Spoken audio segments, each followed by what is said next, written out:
Mark Levin last night referred to Tom Fitton of Judicial Watch. You know how Mark does this thing. By the way, we should all say a prayer for Mark today. Mark Levin is undergoing a procedure. He took a bad fall last week. Yeah. He's been in a lot of pain in his leg. He's going to get that taken care of today. But we love Mark so much. He is such a vital and indispensable voice, and we pray for him today. You know how Mark does this, and he's reading through things, and he's going through the list, and he says, Tom Fitton, Judicial Watch, and then he pauses and he goes, "Good man." And then he goes on. And that means a lot. That's the best thing. Tom Fitton, I mean, put that on the first line of the obituary. Yeah, you're a good man. Mark Levin called you a good man. Thank you very much. That was very kind of him.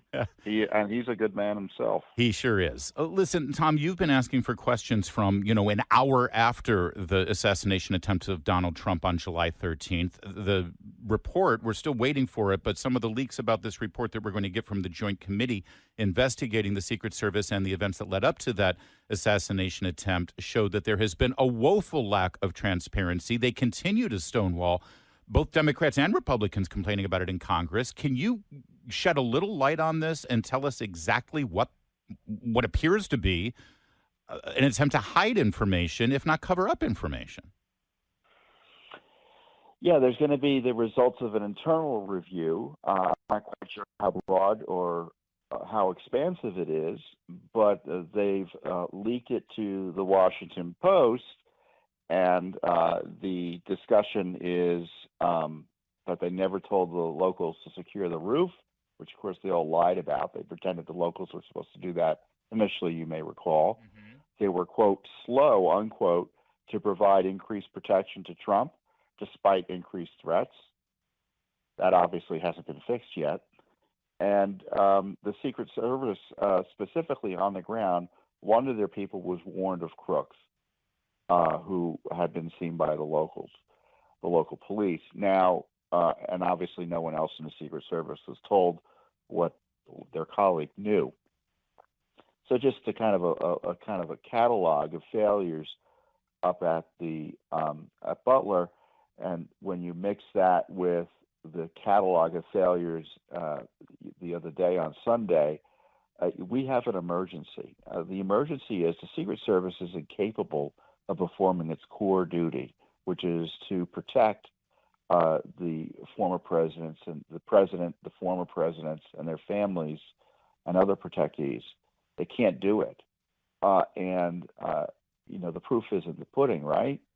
Yeah. 2 assassination attempts, inexcusable failures of security. They pretend they don't have resources.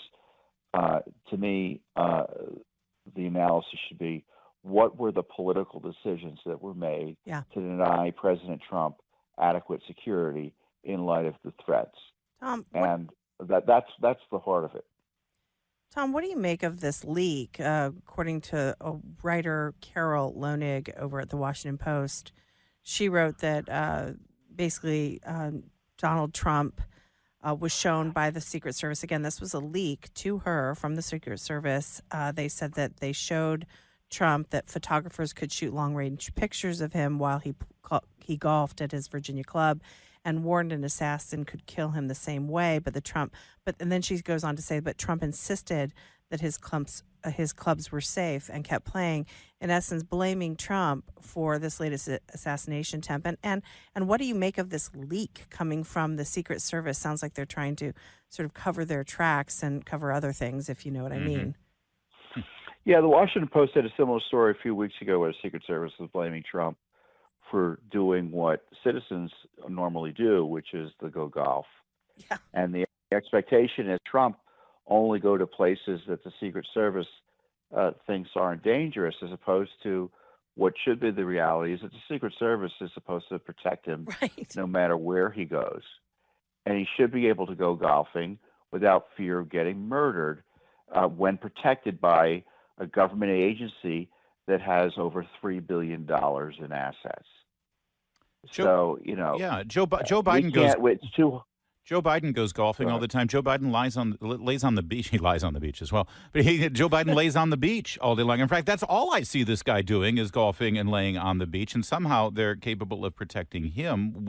I saw people saying, well, we're losing faith that the Secret Service can protect candidates. Actually, that's inaccurate. I'm losing faith that the Secret Service can protect Donald Trump. It's not candidates, it's one guy, Tom, and it's hard for supporters of Donald Trump to not continue to focus on that and say, it just keeps happening to this one man. Well, the agency has a demonstrated record of making political decisions in its protective decisions. Robert F. Kennedy denied protection. Joe Biden's granddaughter, who Hunter was in a custody mother, whose mother Hunter was in a custody dispute with, or alimony dispute with. Right. They didn't provide this granddaughter Secret Service protection, to the outrage of many people. And then, of course, Trump has been, the other leaks that we know, Trump has been demanding and requesting additional protection because his people have seen that they haven't been getting adequate protection, and it's been denied. So this is nakedly political. So let's not pretend otherwise, that this is a budgetary issue or whatever. Where there's a will, there's a way. And there hasn't been a will to protect President Trump. I mean, all they needed, I'm not an expert in security, but I've been sniffing around the Secret Service long enough to know some of these basics. Those streets that were close to where the president was golfing, they didn't need necessarily to close them, I would argue. How about just having an extra guy or a patrol car sitting at key locations to warn off anyone who might try to get over there? I'm talking to Tom Fitton at Judicial Watch. Tom, we've also learned that this was sort of a spontaneous, off-the-record moment when he went to golf. It was a very close-knit people within the Trump's inner circle and the Secret Service. That suggests, I'm not saying it proves, but it certainly suggests that this guy either was incredibly lucky to sit there on the tree line, or maybe he had a tip that Trump was going to be golfing that day. We don't know. But, of course, Tom, because of everything we've seen over the last several years, we don't have a lot of faith in those bodies that are supposed to perform this investigation. Is there anything that Judicial Watch can do in that regard? Are you capable or able to do your own independent investigation of this? Sure. I mean, we already have. I mean, you can ask the CIA, you can ask the FBI, who knew what and when about this person. He was there, evidently, according to the indictment yesterday, at least the initial indictment, for 12 hours ahead of time. Yeah. According to his phone location and other data. So he was running a military-style operation, one which could have been quickly undone if the Secret Service had done a basic perimeter check and secured the golf course as necessary. Tom, even if it were quite a surprise that Trump wanted to go golfing on the weekend. There's one other thing here that you just sort of sparked in my memory that I want to ask you about, and that has to do with what context this suspect may have had with members of Congress or members of our government, given his activities. Can you hold with us for a second, and we can address that next? Sure. Great. We're going to continue with Tom Fitton, Judicial Watch. It's too important, and frankly, it's already being memory holed, this story, the second assassination of Donald Trump. You know, barely talking about it on Morning Joe, but that's why you're here on Morning Not Joe. It's 7:15 WMAL. We continue with Tom Fitton of Judicial Watch. Unlike the first assassination attempt of Donald Trump just 2 months ago, we've actually learned quite a bit about this second would-be assassin, including the fact that he was overseas in Eastern Europe trying to fight on behalf of a foreign government against one of America's foreign adversaries, recruiting fighters in Afghanistan and Pakistan to come and join that military operation. We've got videos of him and photos of him in front of Congress saying that he's going to go and talk to members of Congress for additional funding. Interviewed by multiple. New York Times, CBS News, BBC, Newsweek, Yes. all about the Ukraine fight. Tom, every single person that I have asked about all of these behaviors tell me that it is impossible for him to have done the things that he has done with regard to the Ukraine war effort without not only being on the radar, but being pretty well known to people within our intelligence agencies and national security apparatus.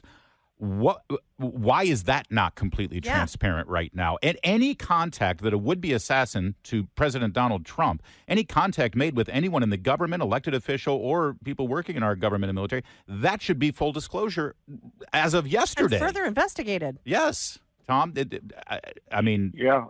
I mean, look, they haven't released one document under FOIA from their investigation from the first assassination attempt. So they're not going to release this stuff until forced to. Until Oliver Stone makes a movie. All of exactly. All of this, that would help the campaign. All of this is his record have so many alarm bells as it relates to potential intersections with our intelligence agency and agencies, law enforcement, FBI, et cetera, and foreign intelligence agencies. And to me, it's a massive investigation that needs to be done in that regard. And the question is, who do you trust? You trust the FBI that's trying to jail Trump to get to the bottom of this, who has already a spotty record when it comes to working with foreign nationals who are out to subvert America as opposed to protect America. And the CIA's hatred for Trump is notorious as well, with their intervention in the last election, and who knows what they're doing now. So I would just, I think the presumption has got to be that the FBI, CIA, and who knows how many foreign intelligence operations had were potentially running them. Now, does it mean that they were, quote, responsible for the assassination? Right. No. But certainly that initial question is going to lead to additional ones. Yeah. It is also weird. You say they haven't released anything about the first assassination. I'm still reeling from the first assassination, as I think most Americans are. And then you see things that both this Ryan Ruth guy and Thomas Matthew Crooks were both featured on a BlackRock commercial. This stuff seems very strange to the American public, which is why your organization, first of all, is so important, because you do get answers and you don't memory hole things or move on. You know how the press is always saying, oh, let's move on. This is getting uncomfortable. Do you think that the American public will get more answers on this? I feel like I always ask you that, and the answer is always like, who knows? But yeah. I really am concerned that both the media and, of course, the Secret Service and other government officials will just say, let's move on. Do you think that's what we're gonna have here?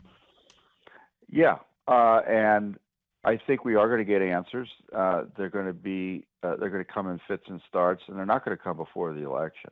I mean, the agency's responses to Judicial Watch will effectively move all this past the election. I mean, their position is on the first assassination attempt, it's an ongoing investigation. We can't tell you anything under law. And all of that is the discretionary decision, right? They can tell us anything they want. But they've decided that there can be no documents to be released because it's an ongoing investigation into a man who was killed 2 weeks ago. Real fast, Tom, we love the work that you do at Judicial Watch. We continue to, get alerts on your social media and on your press releases that come out. I'm curious, who do you look at? Certain senators and certain members of Congress seem to be really trying to look in earnest into these things, and they've been able to get some sources and whistleblowers. Who are you keeping an eye on in terms of some flow of information from Capitol Hill? Well, the Secret Service scandal, obviously, Holly's been doing some good work. Senator Grassley is a reliable source for whistleblowers, and Senator Johnson as well. And now more whistleblowers are going to Congress, so, Jordan and Comer and company are able to get some more information. So it's good to see that the Congress is beginning to follow Judicial Watch's lead after 30 years. Yes.